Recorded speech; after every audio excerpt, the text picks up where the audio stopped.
You've been staring at this for a long time. Is this a fake? Did this tomb really contain the Buddha's remains? One man is on an epic journey to answer that question. Once and for all.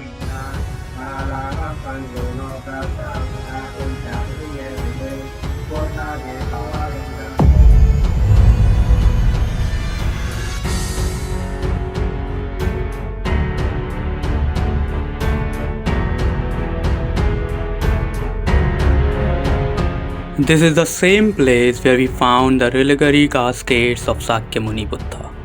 Even today, this place is screaming that Buddha is not just a story, but a reality.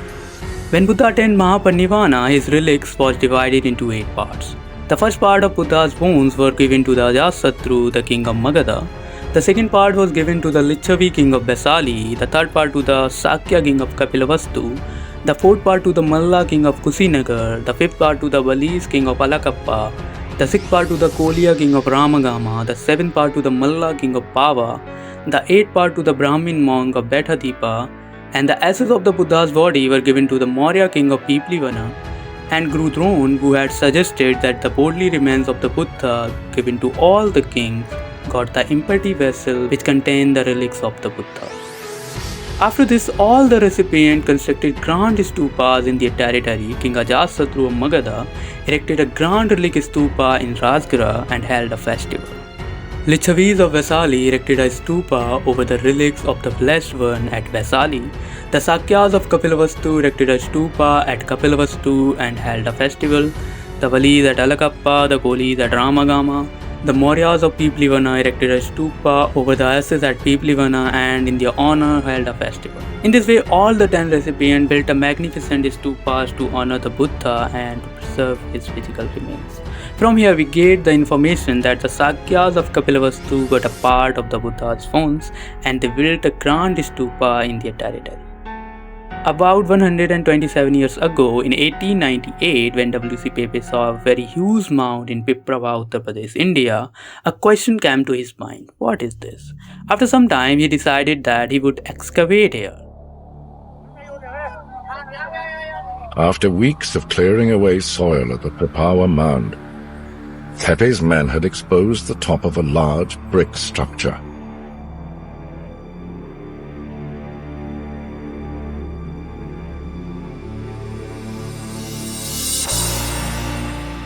We know from family accounts that William Peppe reached down into the box and produced a water pot. I suspect a great sense of anticlimax. Here is an ordinary little water pot, as you might find in India today. So he would have handed that to his foreman, looked down again.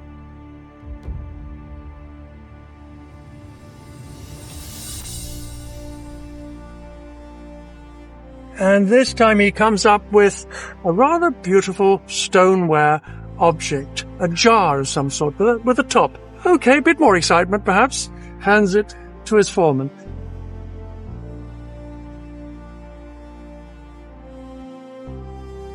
The next pot seemed unremarkable too. A low stone jar with a lid. This too was carefully wrapped in newspaper. But something much more remarkable was to come.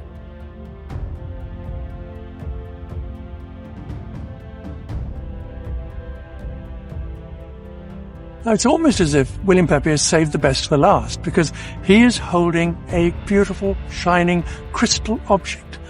It has a beautiful lid on top in the shape of a fish, and when he lifts the lid off, you can imagine a gasp of astonishment, because it glittered with jewels.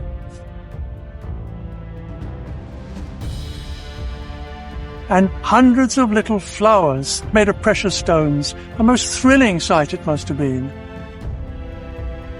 And there's more to come, because when they actually looked inside the stone coffer, they saw the entire floor was covered with glittering items, gold and little precious and semi-precious jewels. I mean, there were over 1,600 individual items there. A unique offering of some sort had been laid across the floor of this great coffer. A complete mystery. But what an amazing moment for the Peppe family. During this excavation, W.C. Peppe found 5 caskets, one of which had something written on it. But what? More importantly, what everyone had overlooked were the bits of bone and ash that were mixed in with them. Well, that same evening, Peppe realized that these fragments must be human remains. As to who they were or how old they might be, of course he had no idea. But he was very careful. He gathered them all up and he put them inside 2 stone jars, which he sealed. And then he sat down to write 2 crucial letters.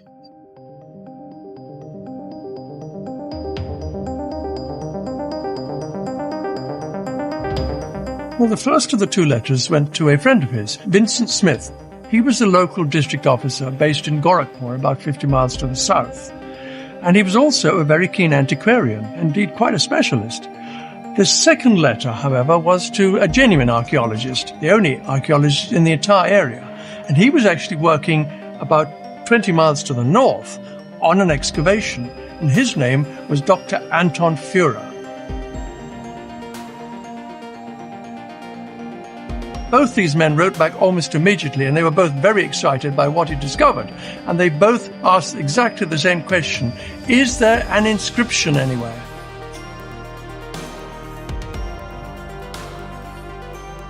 Peppe, in fact, had already found one. Round the neck of one of the reliquary jars, overlooked in the excitement, was a line of spidery writing consisting of 36 strange letters. The letters themselves, let alone the language they represented, were completely unknown and indecipherable to Peppe. But he painstakingly copied out the mysterious inscription and scribbled a hasty note to Smith above it.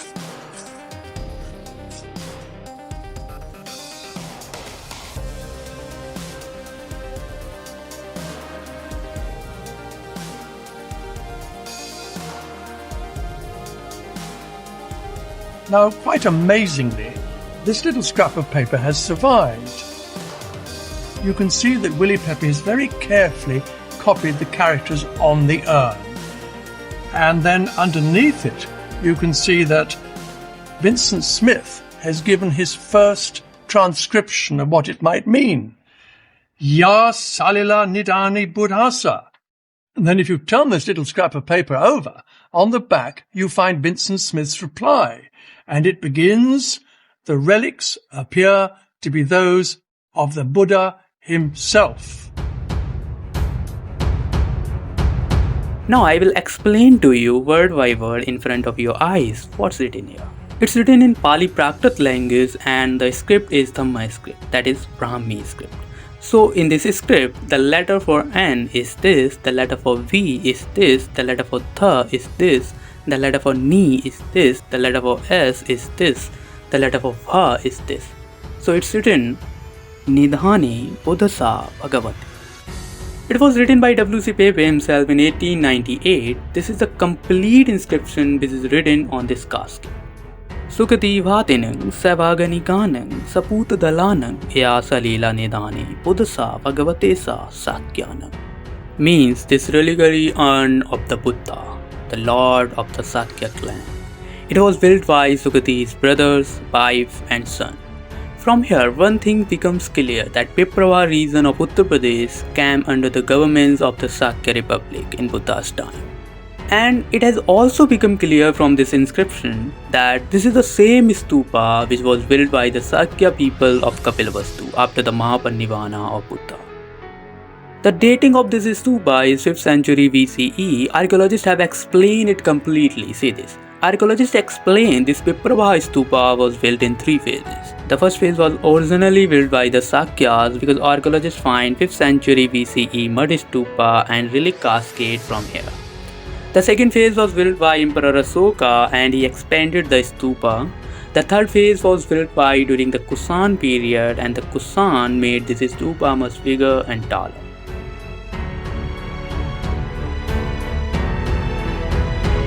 Indian archaeology team returned to Piprahwa in the 1970s and made an extraordinary discovery.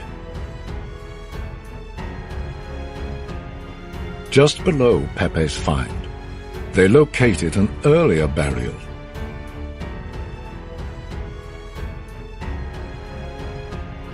Two small chambers, each with a soapstone casket and some broken redware dishes. Crucially, the Indian team announced that this burial was from the time of the Buddha himself.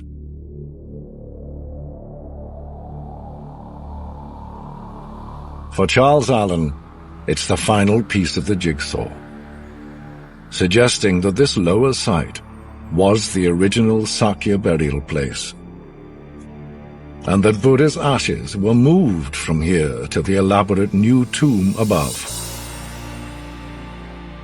just as the inscription said.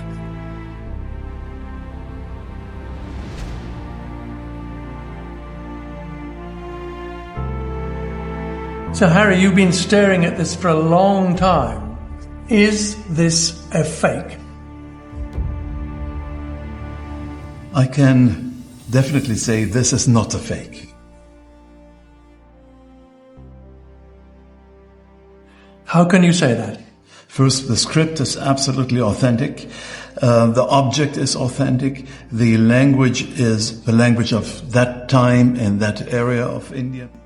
So it is a genuine and unique inscription. Absolutely, yes.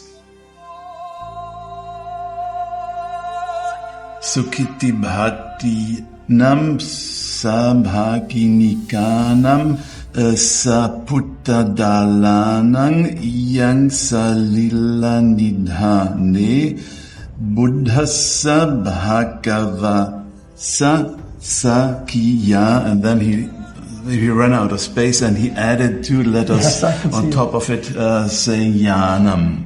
Now, for me, Harry, what does that say? This reliquary, which is the reliquary of the Buddha, the lord of the Shakya clan in the Terai.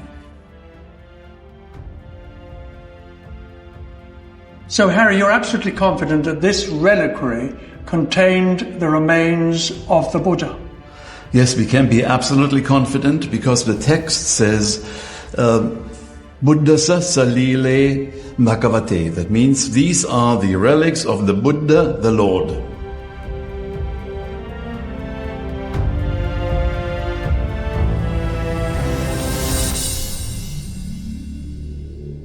When Archaeological Survey of India excavated this stupa up to 20 feet deep down in 1971, they found two steatite caskets containing bone fragments of Buddha, which are today preserved in the National Museum in New Delhi.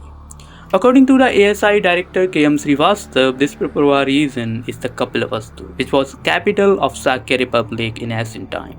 When W.C. Peppe excavated this Piprahwa Stupa in 1898, he found some bone fragments and over 1,000 jewels as well as a casket with an inscription.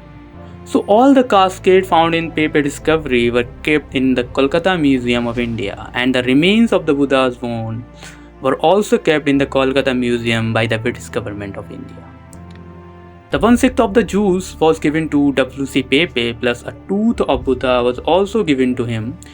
W.C. Peppe gave 12 jewels to the Royal Ascetic Society and they donated them to the Buddhist Society of London. Along with this, W.C. Peppe gave 20 relics plus 1 gold roll to the people of Sri Lanka because the respect Sri Lankans have for Buddha is unmatchable. Coming back here, the British government of India gave Buddha's relics to the King of Thailand because he was a powerful Buddhist king at that time. The king of Siam handed over 2 portions of the relics to Myanmar, 1 portion to Anuradhapura, Sri Lanka, 2 portions to Kandy.